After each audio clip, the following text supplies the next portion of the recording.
wow gitu. Nangis ya, stres iya, wah sampai down iya. Kalau apalagi kalau ngelihat makeup artist sekarang bagus-bagus, ya Allah itu toxic semua.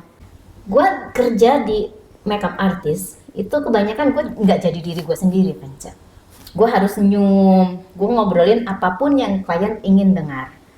Sampai gue kayak sama suami gue, aduh gue nyerah gitu ya. Kata suami gue, nggak usah, hidup itu harus Spartan, dia bilang gitu. Dan Mantap. iya, jadi lu nggak usah mikirin hasil akhir, lu lakuin aja apa yang terbaik yang lu bisa. Yang bikin bapak gue divorce sama ibu gue itu mungkin salah satunya karena gue.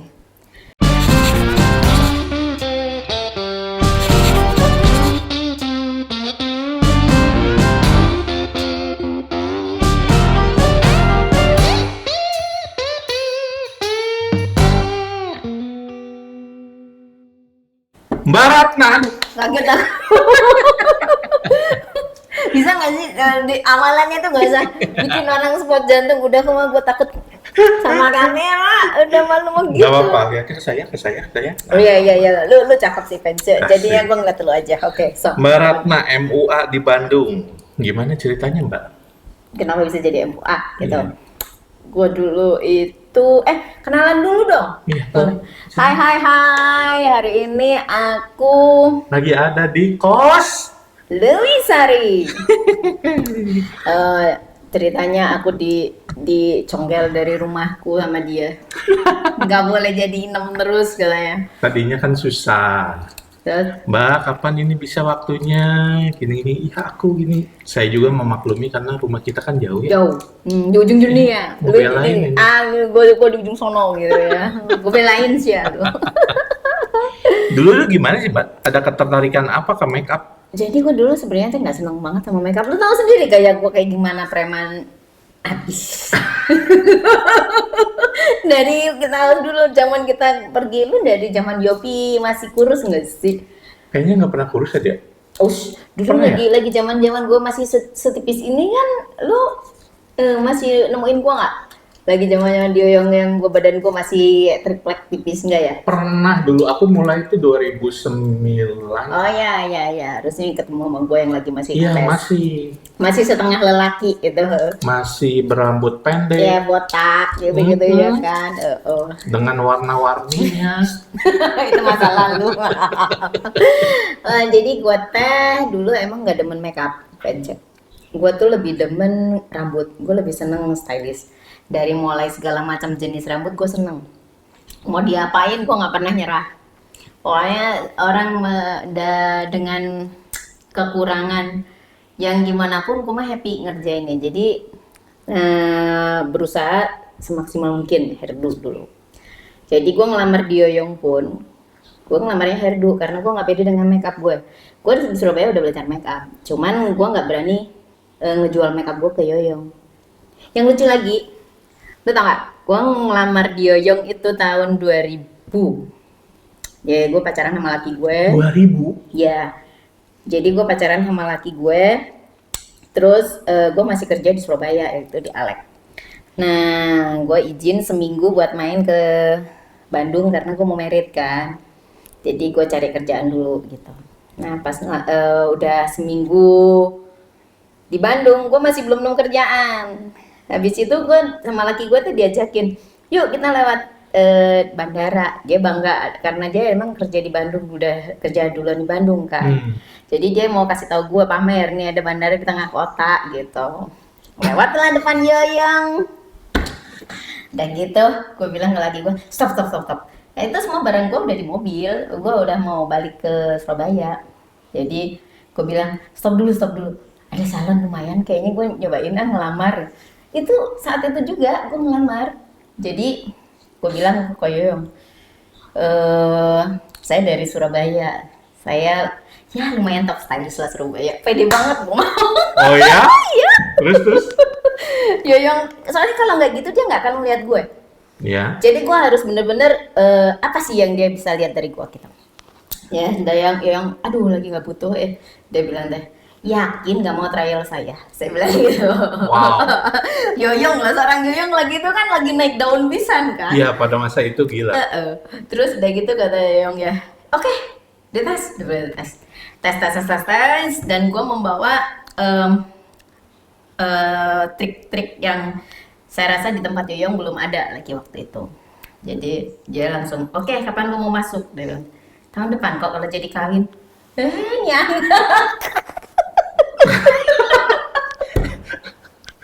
Serius sih. Jadi setelah, pokoknya gue teh kurang ajar pisan. Dan udah ngobrol sama Yoyong lama, masalah gaji mah saya emang gimana, kalau Yoyong aja saya mah orangnya cuek gitu kan. Emang cuek buat kalau masalah gaji gue don't care sih gitu. Udah begitu turun dari atas, bawah, gue mau balik kan waktunya udah mepet ke stasiun. Pintunya yang ditutup kaca kan itu kan. Ya. Gue kagak ngeliat kalau itu teh pintunya pintu kaca. Ketubruk. Dan hari Sabtu lu kebayang nggak banyak orangnya gimana? Gue malu gitu. Ya udahlah gue lempeng gitu. Untung kecil. Tapi ya alhamdulillah lah. Dari situ udah tahun depan berarti keluar dari situ ini cuma ninggalin nomor telepon atau apa? Dibandingkan sama telepon dong. Tapi dia udah ada ketertarikan kok Yoyong. Ditungguan. Dia bilang dia udah sebelum gue masuk tuh dia udah promosiin ke si klien-kliennya. Gue denger dari berapa klien gitu. Nanti gue punya pegawai dari Surabaya nih, dia bilang. Lumayan, dia bilang ya seneng. Dia bilang lumayan kan seneng kan? Lumayan kok Yoyong kayaknya bagus. Lumayan kan? Dia bilang lumayan itu kan buat gue. Oke, gitu. Udah Januari 2001 gue ditelepon sama Yoyong. Katanya lu mau masuk. Udah tahun depan nih. Iya. Terus gue bilang, kok wedding gue diundur jadi April gimana? Lu niat kerja gak sih? Gue tuh udah promosiin lu abis-abisan, dia bilang gitu. Terus seluruhnya sekarang mau jadi kemana? Ada saya teh harus kawinnya jadi April. Saya bilang karena si mertua gue kan catering. Ya. Dia catering sama pemerintah kan kerjasamanya. Jadi nggak bisa ninggalin cateringnya karena udah kontrakan. Akhirnya ya mau gue yang mundur gitu. Pokoknya setelah catering itu tanggal berapa? 14 April kalau nggak salah, 14 April gitu ya gue tahu wedding ya itulah. Terus udah gitu begitu beres 13 14-nya gue wedding. Gila nggak? Pas Gila. itu teh tanggal 1 Suro atau berapa Suro ya? Sama orang lain bilang Suro gak boleh kawin, gue harus kawin. Soalnya kalau gak kawin gue gak ke Bandung, ngerti gak sih lu? Udah tabrak semua gue mah. Jadi beneran kayak udah ada jalannya gitu ya? Iya. Ya begitu masuk gue langsung kawin dia Yong. Kita mundur jauh. Berarti Mbak Ratna tuh asalnya dari Surabaya. Enggak, gue Banyuwangi. Kecil sampai SD tuh gue di Banyuwangi. Pindah ke Malang, Surabaya. Malang, Jakarta, Surabaya. Belajarnya kapan? Belajarnya itu dari saat bapak gue ninggalin keluarga, ibu gue divorce. Jadi gue tuh nggak melanjutin sekolah dulu. Akhirnya gue ikut kayak sekolah paket-paket gitu ngejar itu karena nutup. Jadi gue sambil kerja sambil ikut paket yang kejar paket lah ya. Iya gitu, yang dulu yang C apaan Paket gitu A, ya C ya. Nah terus udah gitu sembari itu gue pernah jadi lagi pas begitu bapak gue pergi, gue ngelamar kerja di Banyuwangi di rumah makan. Terus si bos gue itu dia jualan SDSP itu nggak lu? Ya. Wah, gue seneng banget itu. Hal terindah dalam hidup gue kalau gue jual. Iya, gue hal terindah dalam hidup gue tuh jual SDSB. Tahu nggak kenapa? Karena gue anak sekecil itu ya, maksudnya gue tuh usia sekitar ya 14-15an lah ya.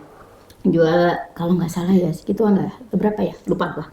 Pokoknya harus jual SDSB malam-malam dan duit yang satu koper lu Venja. Gue kan yang jualan. Duit itu sekoper Venja. Terus gue ada dikasih tahu bocoran nanti malam bakal ada kayak diobrak gitu, tau nggak apa sih obrakan teh apa sih ya yang digerebek ya. Jadi lu bawa tas lu masuk ke bioskop ya dia bilang teh. Jadi bener-bener begitu jam berapa gitu gue udah beres-beres pindah ke bioskop, nonton bioskop sambil bawa koper itu duit pura-pura. Iya. And then si bos gue ini teh baik pisan. Sampai sekarang gue masih berhubungan loh. Wih. Aku tuh nggak pernah ngelupain para bos gue. Bener. Jadi dari bos yang manapun gue masih berhubungan baik kecuali satu yang di Surabaya yang salon. Satu ada salon selain Alex. Gue pernah di sana, cuman itu terlalu eh, nggak bisa gue ini ikutin cara berpikirnya, jadi gue nggak terlalu mengingat ya. Terus si bos gue yang cewek ini, yang Banyuwangi, karena kayaknya kalau kamu terus di aku, kamu nggak akan ada kemajuan, dia bilang ya. Kamu sayang, otak lu tuh lumayan, dia bilang. Ya, emang gue orangnya rada kreatif, lu tau. Harus jadi sesuatu lah Iya, ya. dia bilang, gimana kalau kamu belajar salon? Otak gue tuh nggak pernah kepikiran belajar salon. Jadi selama ini terus akhirnya gue dikasih lah belajar di salon. Akhirnya gue ngelanjutin Jakarta. Sorry, Jakarta. tahun berapa Gue belajar? udah lupa gue kerja. 90 something. Ya kurang lebih ya. Udah gitu dari Jakarta, gue 4 tahun di Jakarta. Itu gue juga keluar, gue baik-baik. Gue dari mulai belajar jadi cuci handuk, itu gue tinggal di mes kan.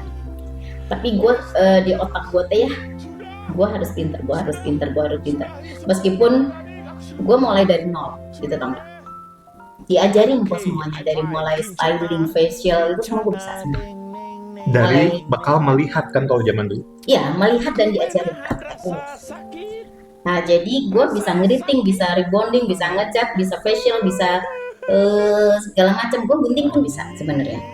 Terus setelah gue ngerasa cukup, terus gue ibu gue kan di Banyuwangi sering pingsan karena nggak ada bapak gue kan. Jadi gue izin keluar, pindah ke Surabaya. Jadi mendekatin ibuku. Yeah. Nah, gitu di Surabaya gue kerja dulu di satu salon. Nah, cuma tahan setahun kayaknya. Gue nggak nahan. Itu ya, lu baju seragam harus yang gini. Sementara gue nggak demen gitu. Gue tipe orang yang gue banget gitu, tau gak? Lo tau gue ada susah diatur kalau rebel. Jadi gue dengan style gue gitu. Jadi gue cukup setahun di situ. Habis itu gue masuk ke Alek. Ke Alek itu alhamdulillah gue kepake.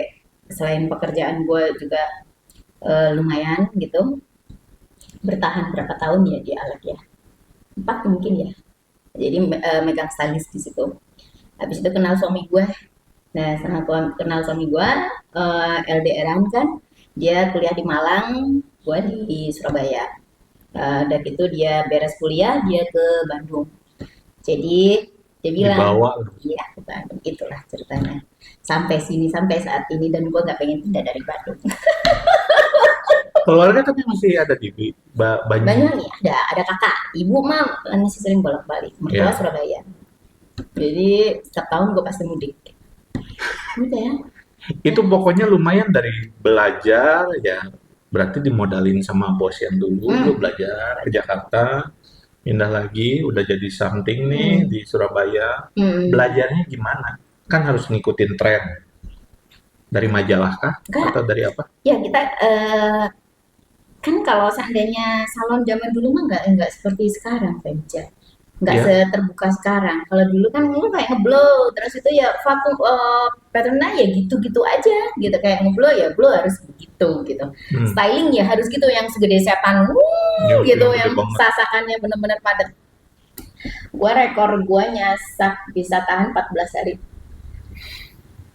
Itu si kliennya sendiri yang laporan ke gua, beliau ke Cina ikut tur 14 hari dengan rambut yang berangkat dari Yoyong seperti itu, balik pun masih seperti itu. Kayaknya salah bukan hairspray, lem.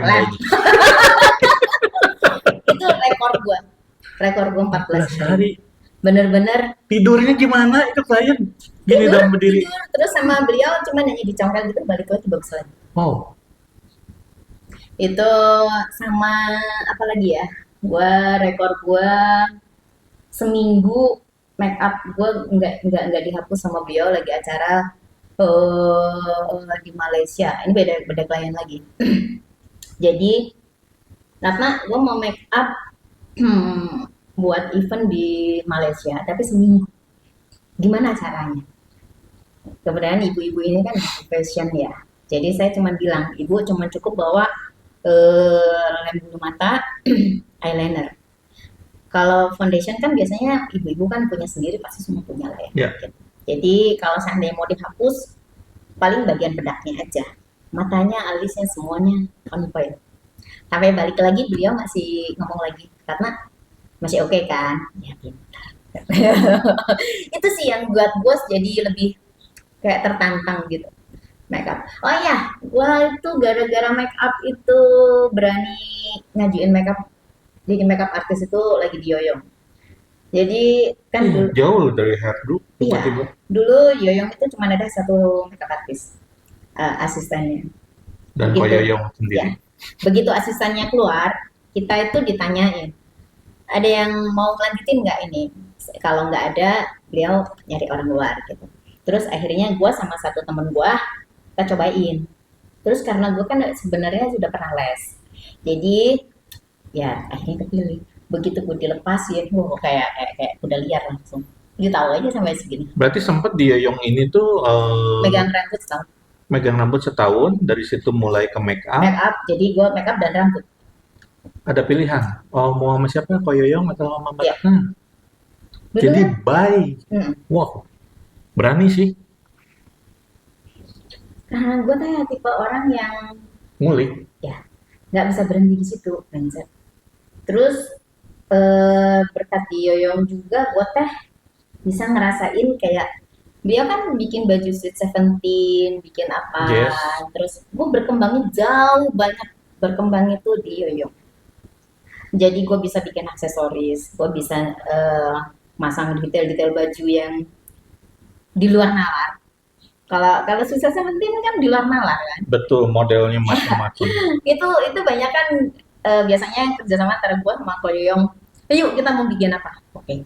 Jadi kasih gambaran si Si konsep aja. ya kayak gini. Nah kok gimana kalau yang biasanya gue kalau pakai kertas gimana? Oke, gue yang isi. Jadi kertas terus kita pernah pakai kardus, terus pakai bola-bola gitu. Kita ini kerjain sendiri. Jadi gue bisa lembur sampai jam 12 malam. Padahal gue siapa sih? Gue makeup artis yang enggak jelas lah Menca, tapi itu menyenangkan buat gue gitu. Sesuatu yang baru ya. Baru gue belajar pasang mote-mote itu gimana, payet itu gimana. Jadi kehidupan gue tuh ya, kalau gue lagi nggak makeup atau nggak kerja, kalau nggak baca komik, nggak baca novel, gue Horor. nangkring molor, ya, molor, gue nangkring di tempat anak-anak jahit. Tapi gue nggak seneng jahit, gue senengnya yang detailin. Jadi kayak kayak masang payet, masang brokat, masang ini itu, gue demen banget. Nah itu awal mula gue seneng bikin aksesoris. Make up dari awal tidak senang.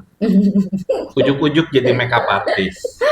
Masang payet dari nggak senang.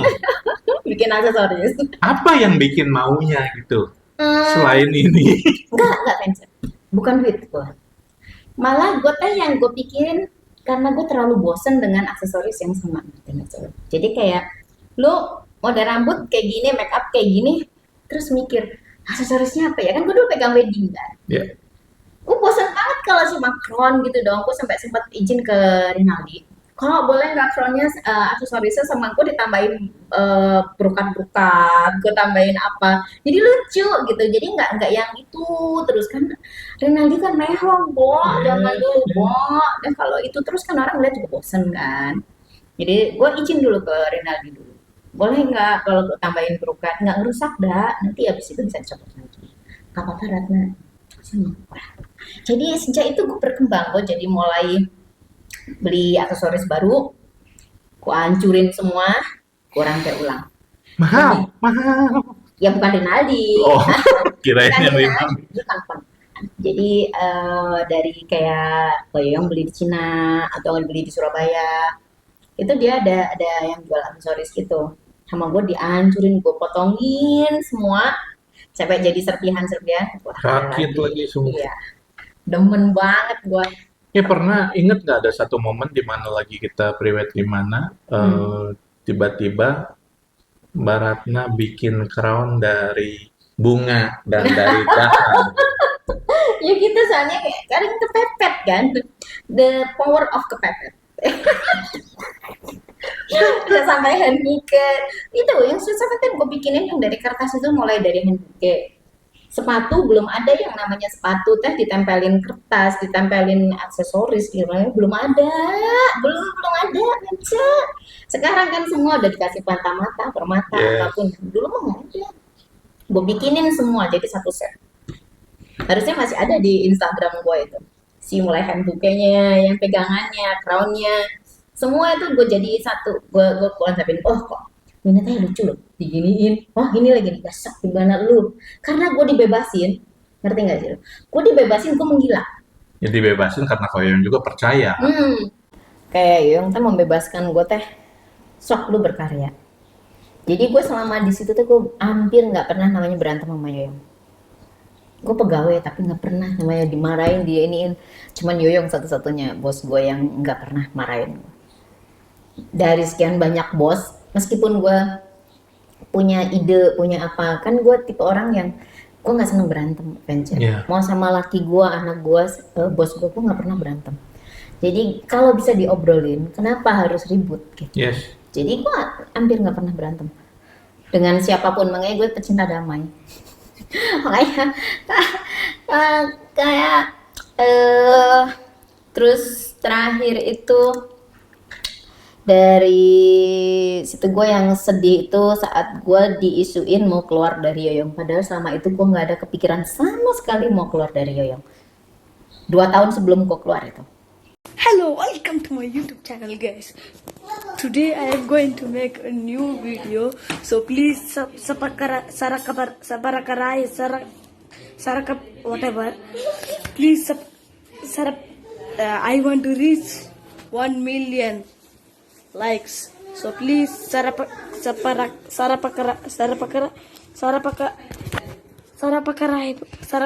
yes, yes. Okay, thank you. Iya, waktu itu kan saya sempat dengar taunya Mbak Ratna di Yoyo tiba-tiba, oh aku bikin sendiri gitu. Aku nggak ngikutin terlalu dalam ya. Itu jadi gue teh diisuin di luar santer, kayak klien-klien yang kayak Yoyong tuh pada nanya ke gue, Rana bener kamu tuh mau keluar? Hah, siapa mau keluar? Saya tuh nggak pernah kepikiran. Dari siapa gosipnya? Aku nggak ngerti fans. Dari situ baru gue teh kepikir, ngerti nggak sih, karena terlalu banyak yang Yang nanya? iya, akhirnya gue langsung kesaja juga apa saatnya gue keluar ya. Bayang nggak? Iya. Itu yang ngidein gitu. Tanya gue orangnya damai.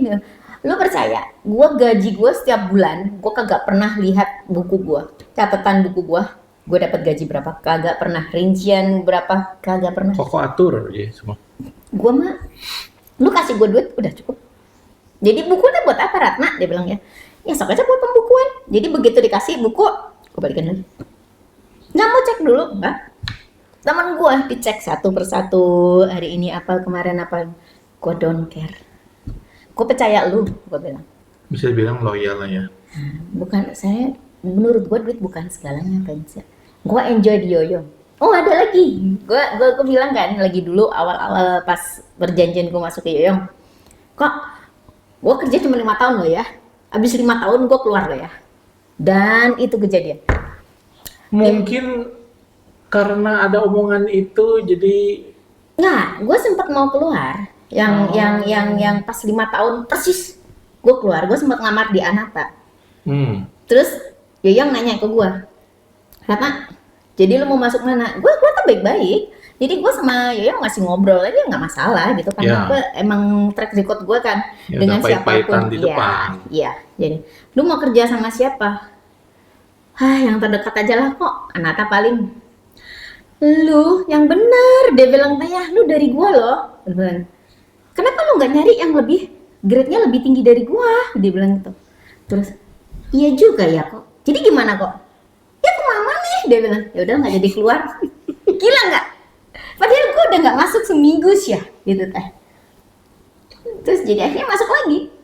Sampai bertahun-tahun kemudian itu. kok Yoyong udah tahu value-nya. Karena dia tahu gue punya potensi. Jadi kalau seandainya mau keluar, cari yang lebih dari gue, Ratna, jangan di bawah gue ya. Mungkin kalau Anata kan kelasnya kan beda sama Yoyong ya.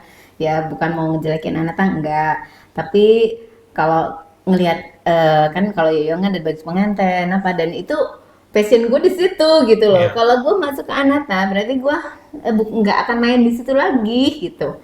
Kenapa kok lu nggak nyari yang lebih dari gue? Kalau yang lu masuk ke lebih yang dari gue mah ikhlas, dia bilang gitu.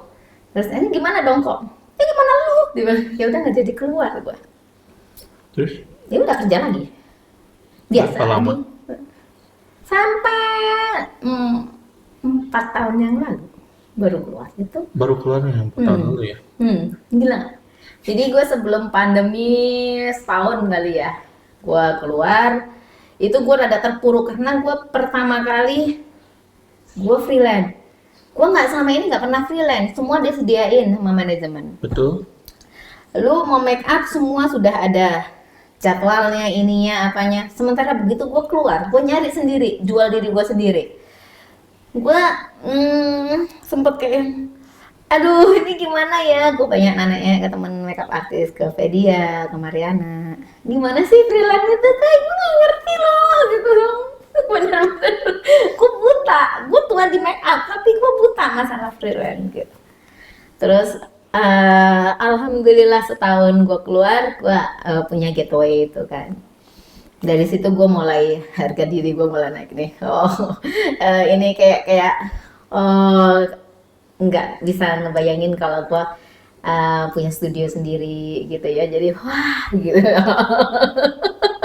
Nah sejak itu akhirnya semangat terus. Akhirnya Ya. gue tahu caranya gimana. Pertama kali ikut pameran, terus gimana. Kan dulu gue pameran ikut di Angel.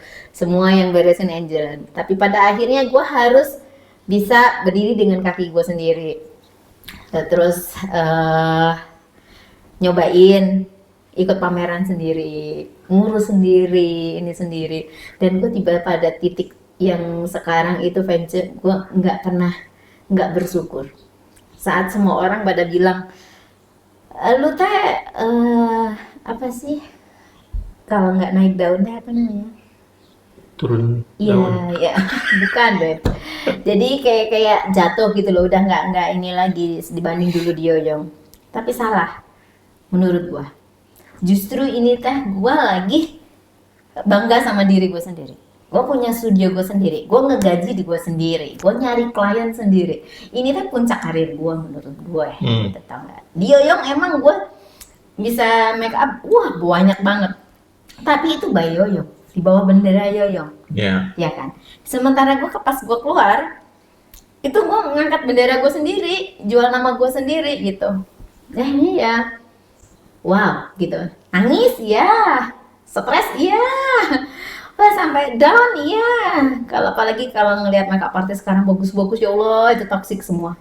Sampai gue kayak sama suami gue, aduh gue nyerah gitu ya. Kata suami gue nggak usah. Hidup itu harus Spartan, dia bilang gitu. Mantap. Iya, jadi lu nggak usah mikirin hasil akhir. Lu lakuin aja apa yang terbaik yang lu bisa. Laki gua. Jadi nggak usah lu teh ngoyo, lu harus posisi ini. Emang dulu gua ngincernya wedding semua kan. Ya. Terus lu cari gimana yang bikin lu enjoy dengan pekerjaan lu. Di mana yang bikin lu nggak stres, dia bilang. Gue mikir kalau wedding gue berebutnya dengan banyak orang, dengan selain anak baru, teman-teman gue yang senior, semua kan pada wedding. Sementara mamah wedding itu terlupakan. Nah, Betul. gue dari situ gue mikir, oke, gue mendalami mamah wedding, mamah berat, mamah groom. Gimana caranya gue bikin mereka cantik tapi nggak too much gitu kan. Gue les lagi, gue belajar lagi, gue ini itu sampai gue menemukan yang facelift itu. Yang facelift itu kan dari Willy Wahyudi kan sebenarnya itu teh idenya. Cuman kalau Willy Wahyudi itu kan pakai tali dulu ya. Nah, kalau Ratna sebenarnya nggak terlalu demen pakai tali. Jadi aku terus nyobain gimana caranya facelift tanpa tali.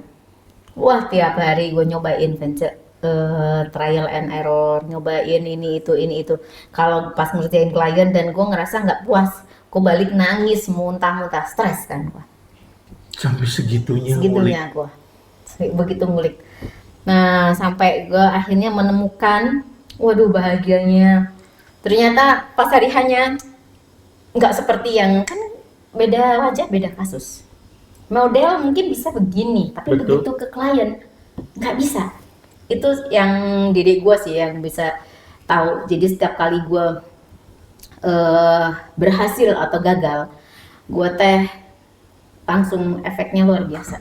Kayak gue kepikiran terus, akhirnya aduh nyoba lagi, gimana ya bikinnya ya, biar bisa cantik ya, biar bisa ini, tapi orangnya nggak ngerubah karakter wajah orang gitu, tau nggak? Makanya kenapa facelift gue kan masih orang yang sama, tapi terlihat lebih muda dikit gitu kan. Itu yang gue cari, Vincent. Terus udah banyak yang pengen ngeles sama gue, tapi gue bilang gue belum pede ngajar ke orang. Belum pernah ngeles ya? Kalau yang facelift gue nggak. Dengan bekal yang sebanyak ini. Kalau makeup biasa, makeup yang lain iya, tapi kalau facelift gue belum. Karena gue ngerasa gue belum sempurna nih, gitu tau nggak? Yakin dulu udah sempurna baru Gua jual. bisa ya. Ya, karena begitu gue ngajarkan ke orang, orang akan mengajarkan lagi ke yang lain, ke yang lain, ke yang lain. Jangan sampai salah ya. Itu Ya pertanggungjawabannya gede. gede, itu makanya banyak banget fans. Ada yang dari Medan, dari mana. Gak apa-apa Kak Ratna, kita nyocokin jadwal sama Kak Ratna. Kita mau les gitu ya. Gue bingung nolaknya. Gue bilang ke laki gue, gimana cara nolaknya ya? Gue tuh masih belum pede. Sementara kata temen gue yang Bali itu bilang gini, enggak lah lu udah bagus. Dia bilang, lu udah bagus banget tuh. Tapi mereka kan nggak tahu saat pengerjaannya ini teh kan mungkin hasil akhirnya bagus Vance. Tapi saat ngerjainnya itu gue ngerasa, oh ini teh masih belum. Gitu. Kayak gue masak, kalau belum pas bumbunya gue nggak akan ngasih lepas gitu teman. Perfeksionis. Aduh, itu yang membuat gue jadi sakit kepala gara-gara itu. Makanya banyak main. Ngaita.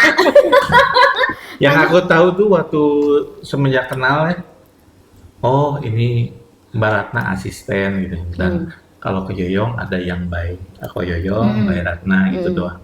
Terus makin kesini, ini MUA kok banyaknya jalan-jalan ya. Dan tidak pernah menolak sampai ke gunung, Laut, darat. dilakonin gitu.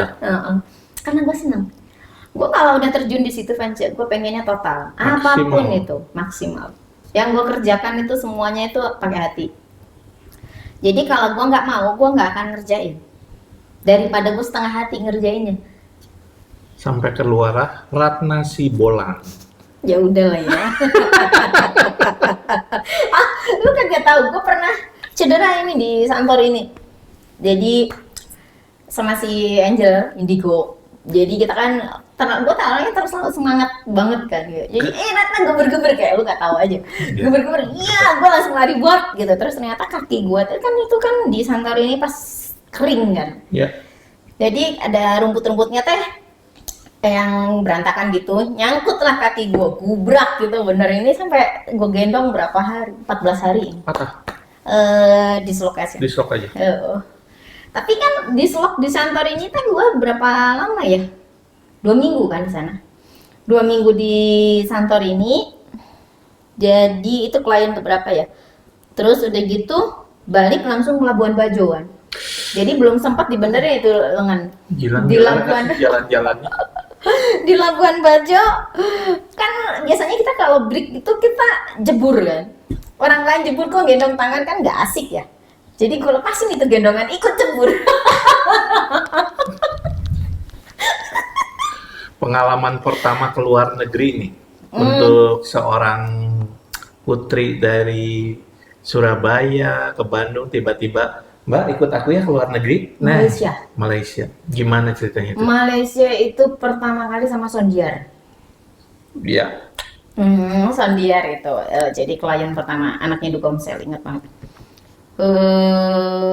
Salah. Malaysia itu mah Singapura deng, Sondiar Singapura. Yang Malaysia itu sama estetik itu siapa ya dulu ya? Estetik itu ya. Entahlah lupa gue, pokoknya itu deh. Perasaannya aja yang saya pengen tahu pertama. Aduh, harus ngapain di luar negeri nih? Enggak, gue dibego-begoin sama orang lagi begitu masuk imigrasi. Terus udah gitu X-ray ya, dulu kan kita lewat Batam kan. Ya, Jadi dari nyebrang itu kan nggak boleh bawa kayak gunting. Sementara gue kan nggak ada pengetahuan kayak gitu. Ya kan, gunting gue dibuang, silet gue dibuang. Terus sama orang belakang gue dibilang stupid. Dia digituin, gue langsung ya emang gue stupid.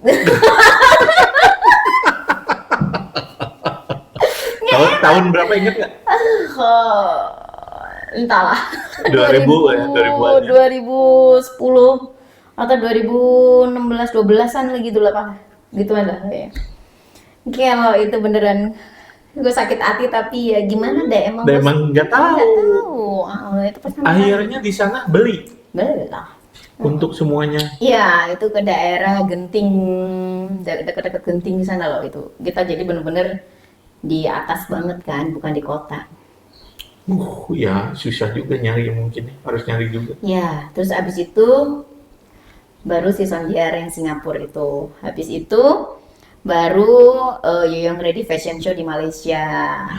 Nah, itu yang bareng Anna Fenty, bareng apa, itu pengalaman luar biasa itu. Cuma ngomong ke Koyong, kok jangan bawa gunting ya, gitu ya. Enggak, dia mah lebih jago. Dia mah udah mondar-mandir luar negeri, gua mau borok gitu kan.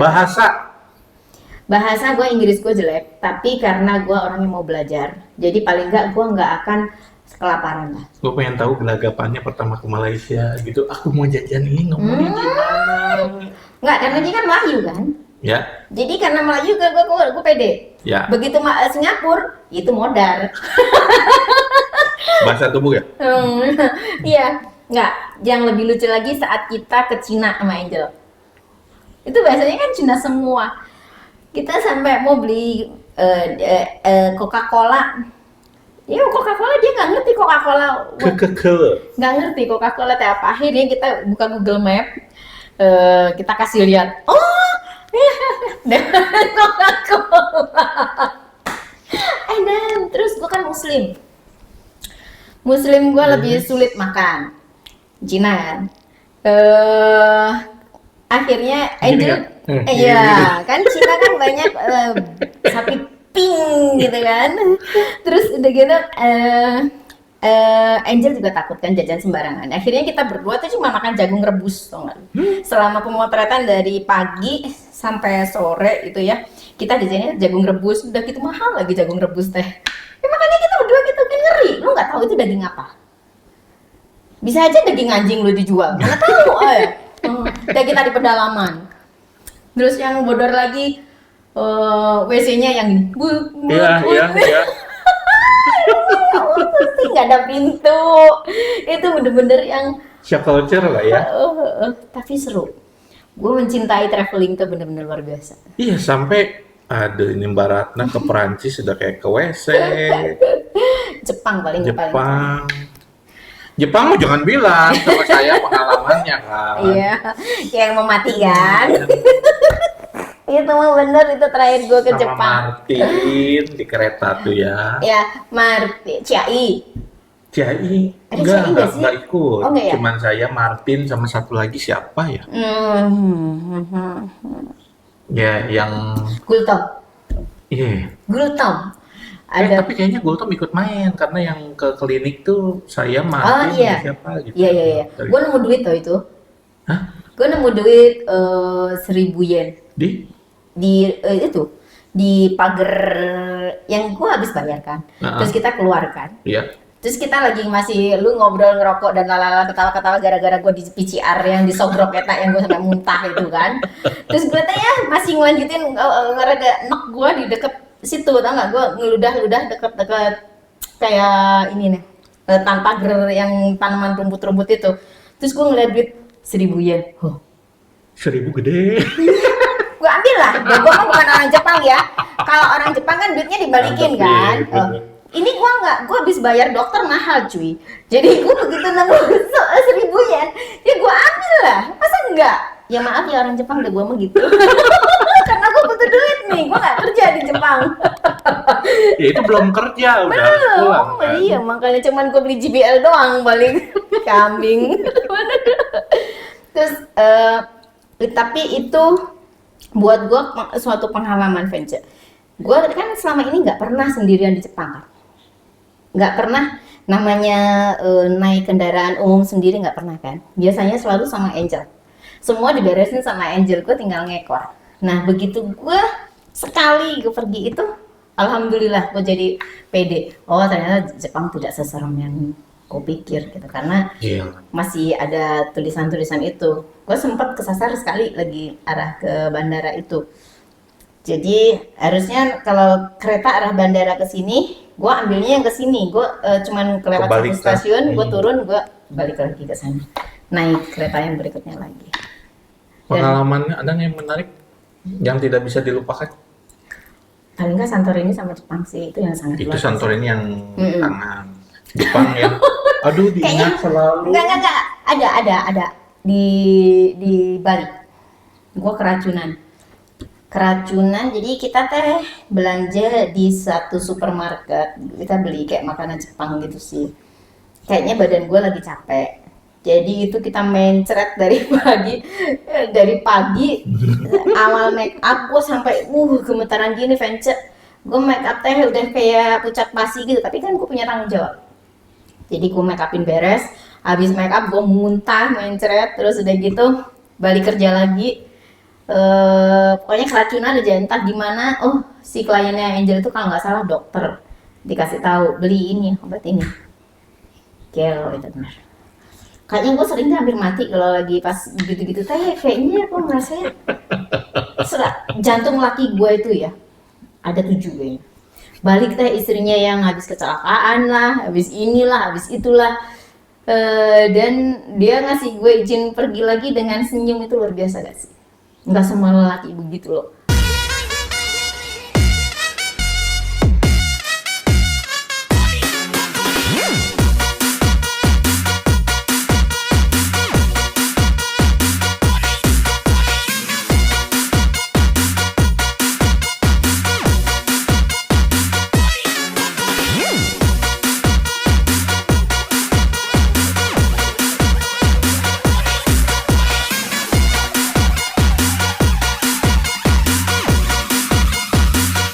Titik terendah Saat gue keluar dari Yoyong, itu yang tadi ya. iya. Karena emang biasanya disediakan.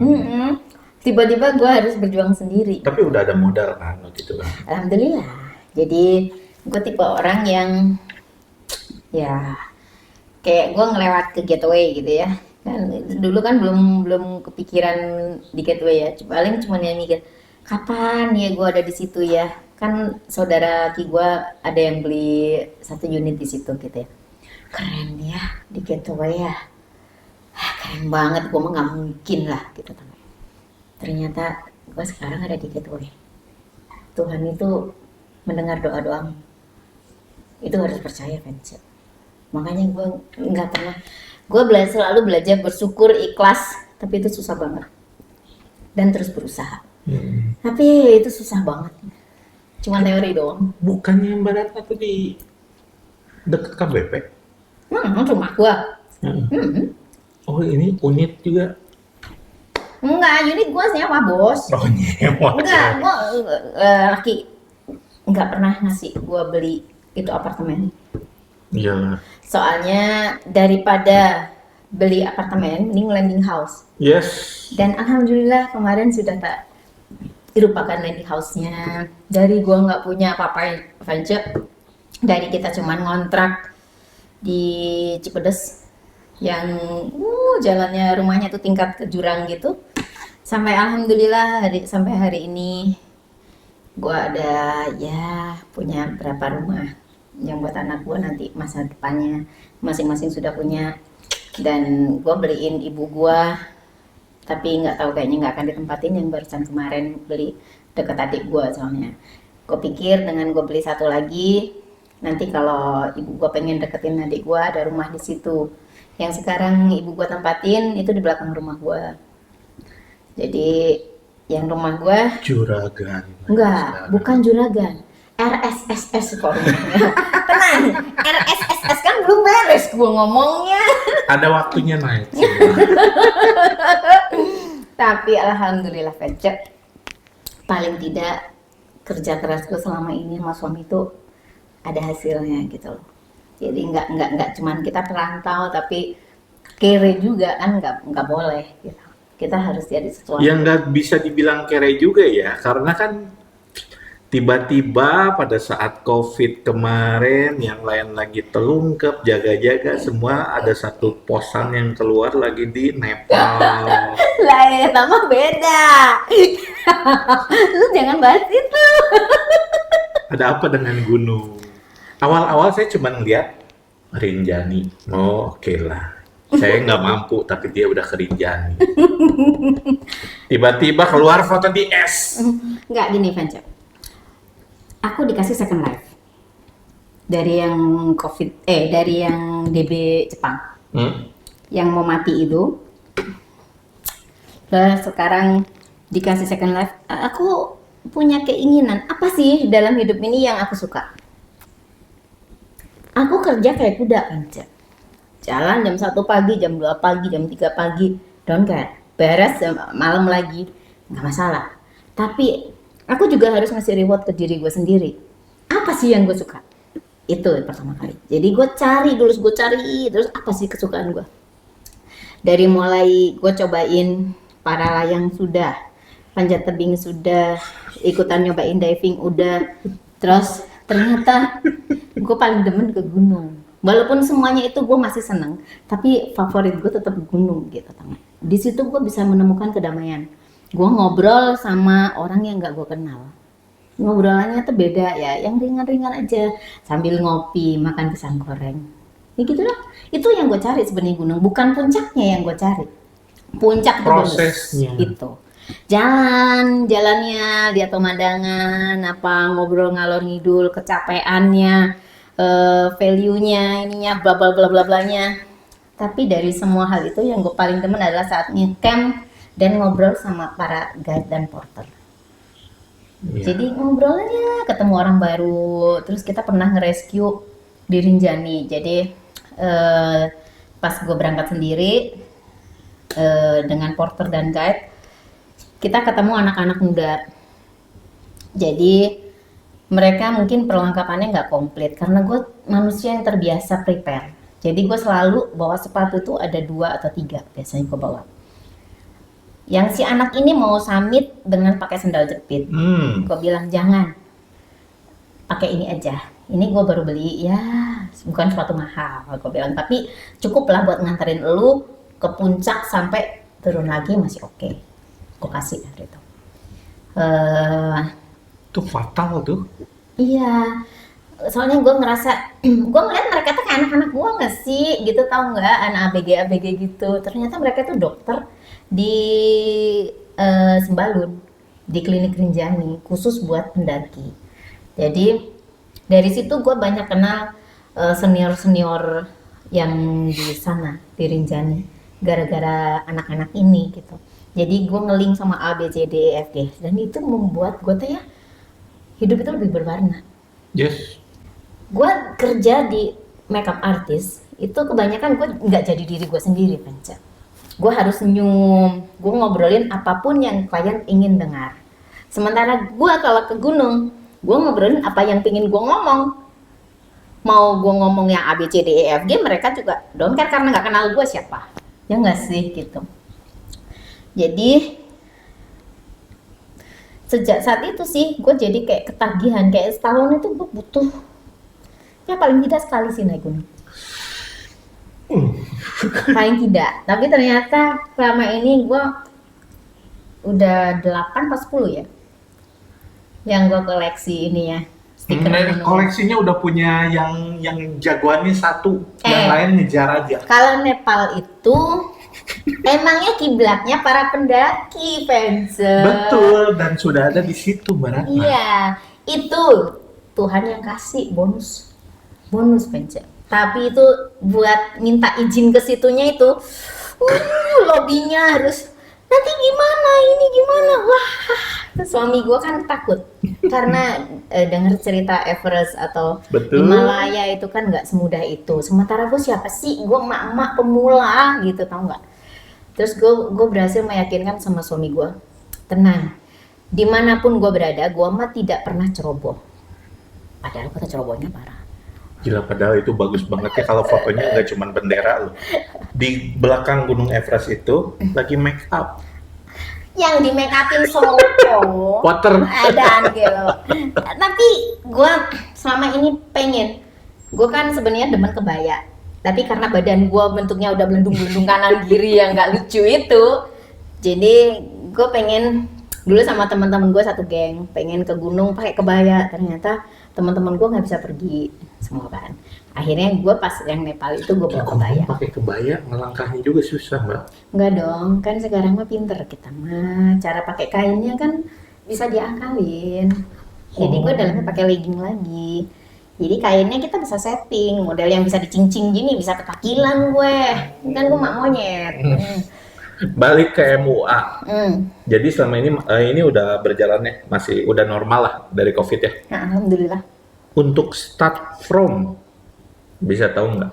Make up Nih, start paling terendah aja. Kalau 2 juta. misalkan dari segitu startnya ya, itu untuk ya regular event mungkin ya. Iya. Tapi kadang kalau kayak buat klien gue yang lama gitu ya, gue kadang masih gue kasih diskon. Kadang kayak balik lagi, hidup tuh nggak cuma duit. Betul. Jadi kadang kayak ke klien gue juga kayak pernah sekali waktu nanti yang Sydney, alhamdulillah jika jadi deal wedding Sydney. Ini klien dari zaman nggak enak banget. Bikin ngiri. Zaman klien dari zaman nggak enak. Insya Allah deal, dan itu juga saya mikir gue lagi pengen jalan-jalan sih, ya udahlah gitu. Yang penting gue kerja dapat duit tapi main gitu nggak sih lo? Tapi range-nya luas juga ya, Mbak Ratna. Tradisional juga main ya. Tradisional gue nggak banyak karena gue lebih demen sih kayak make upan yang Chinese itu kan Internasional ya. flawless, tipis, yang cuma seulas gitu kan. Gue nyobain di tradisional itu nggak bisa dibikin seperti itu, karena kalau tradisional itu teh kan acaranya banyak kan siang, habis di siang, dan siang itu panas banget.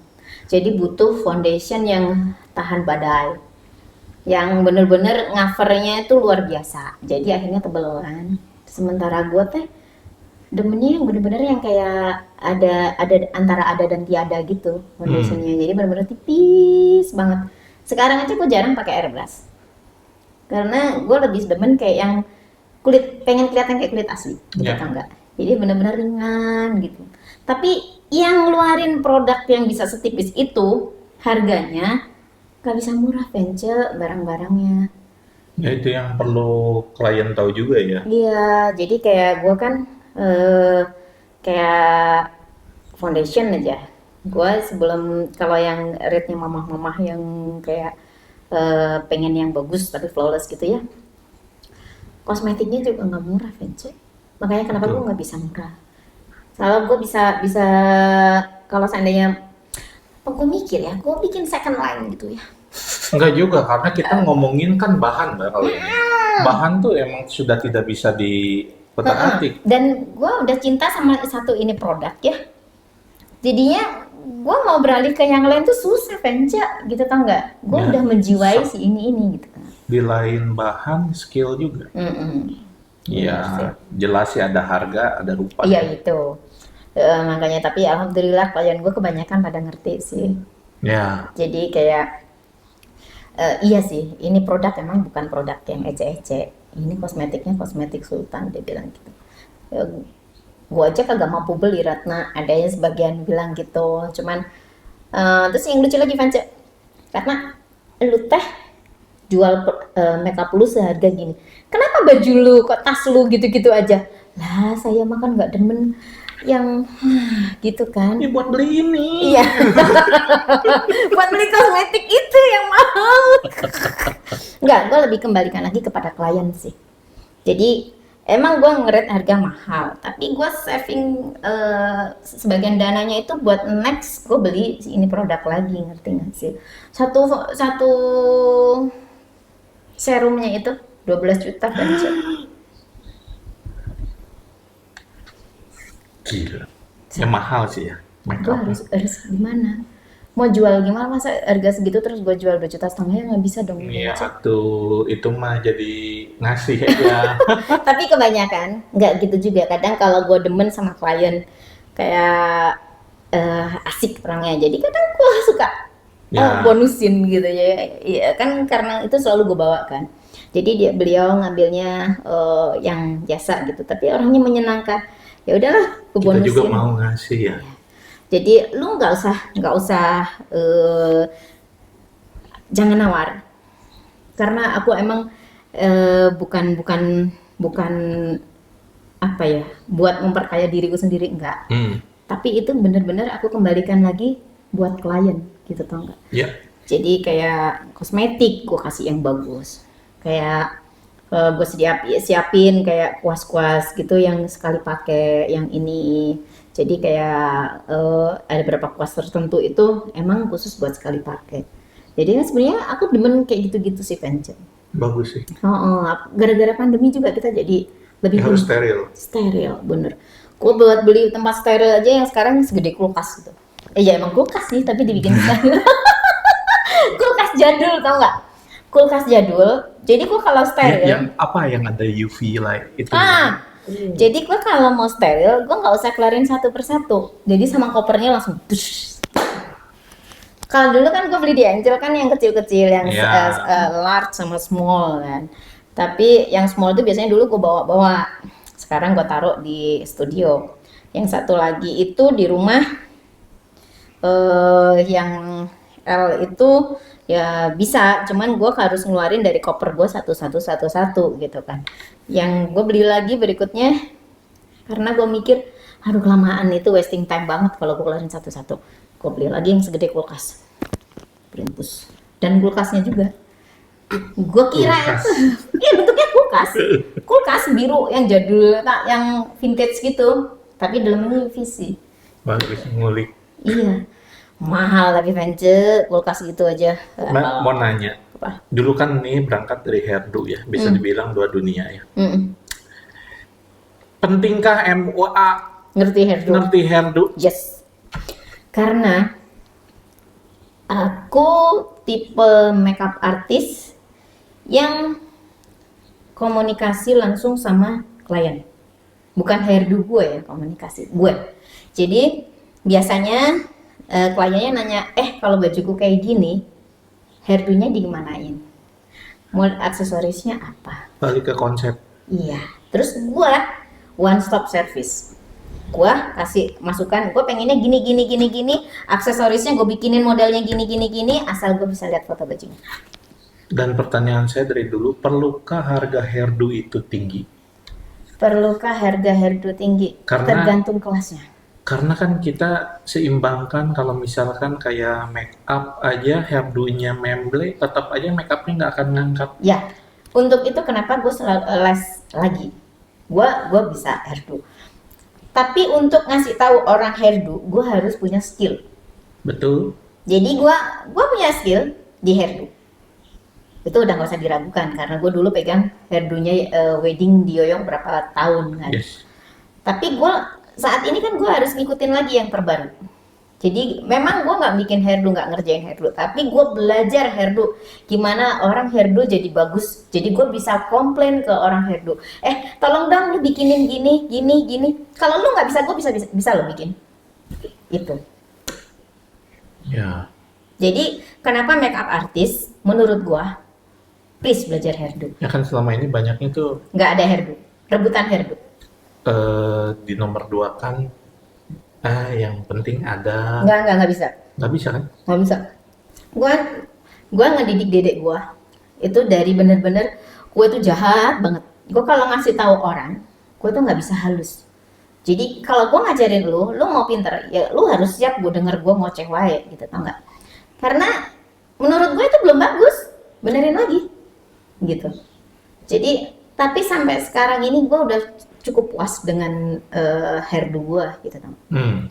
Cukup puas, makanya sesuai sama yang gue mau. Gue pengen gini, gue yang les tapi gue ngasih tahu ini tuh loh bisa diginiin, bisa diginiin, bisa diginiin.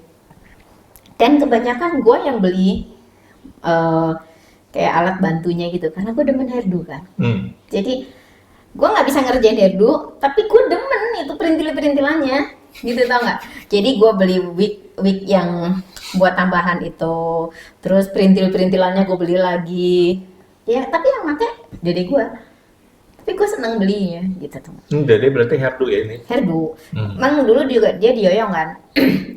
Dia dioyong, jadi gue udah bilang ke Yoyong, kok suatu saat kalau saya keluar dia juga akan ikut keluar loh, saya bilang, karena aku nyiapin dia itu buat jadi hairdo gue. Dan benar, begitu gue keluar berapa lama, selama gue masih bisa nge-hairdo sendiri, gue sendiri. Terus setahun setengah lebih gue keluar, gue izin ke Yoyong dia keluar. Soalnya emang dia juga harus ngurus anaknya juga kan. Anaknya kan butuh diantar jemput sekolah gitu. Jadi Pertanyaan yang standar diajukan kepada semua. apa? Kalau misalkan bisa balik ke masa lalu, apa yang pengen Mbak Ratna perbaiki? Apa ya? Yang pengen gue perbaiki? Tinggi badan kan sih? Enggak bohong. Jadi menurut gue sudah cukup puas dengan hidup gue sih. Mungkin tentang gue yang bikin bapak gue divorce sama ibu gue itu mungkin salah satunya karena gue. Sebenarnya dulu aku tuh pengen ikut sekolah di tempat nenek. Bapak gue tuh nggak ngizinin. Karena gue anak perempuan satu-satunya kan. Dan gue lumayan dekat sama bapak gue. Tapi gue tuh tipe orang yang tidak bisa menyerah dengan hidup itu gini aja gitu, nggak suka gue butuh tantangan gitu. Jadi gue ngikut nenek gue, setahun setelah gue ikut nenek gue, papa gue divorce sama ibu gue, ribut bla bla bla bla, pokoknya gitulah. Jadi gue ngerasa seandainya gue bisa memperbaikin itu, gue mungkin saat ini masih punya bapak, tapi gue mungkin nggak akan ada di posisi ini. Jadi emang Tuhan itu sudah mengatur ini semua, jadi mending mana ya udah, nggak ngerti gue. Tapi Tidak ada yang disesali ya? nggak ada. Tapi dengan bapak gue nggak ada, gue survive hidup. Gue belajar memanage hidup gue, terus gue bisa membahagiakan insya Allah ibu gue, bisa membantu saudara-saudara gue, meskipun belum total ya. Tapi alhamdulillah selama ini mungkin Tuhan ngasih lebih ke gue. Jadi gue bisa ngebantu family gue gitu kan sih. Udah itu doang sih. Jadi sebenarnya nggak ada yang perlu diceritakan dari hidup gue, cuma gitu doang Vence. Gitu doang. Udah cuma itu doang gitu, nggak ada yang perlu diceritakan gue. Kalau ada yang mau menghubungi Mbak Ratna bisa kemana? Instagram aja. IG, apa nama IG-nya? Ratna for Beauty. Ratna for Beauty ya? Iya, thank you loh Vence. Sama-sama. Aku sudah diajak ke sini. Harus. Nggak takut sama kamera. Thank you Mbak Ratna. Sama-sama Vence, cocok.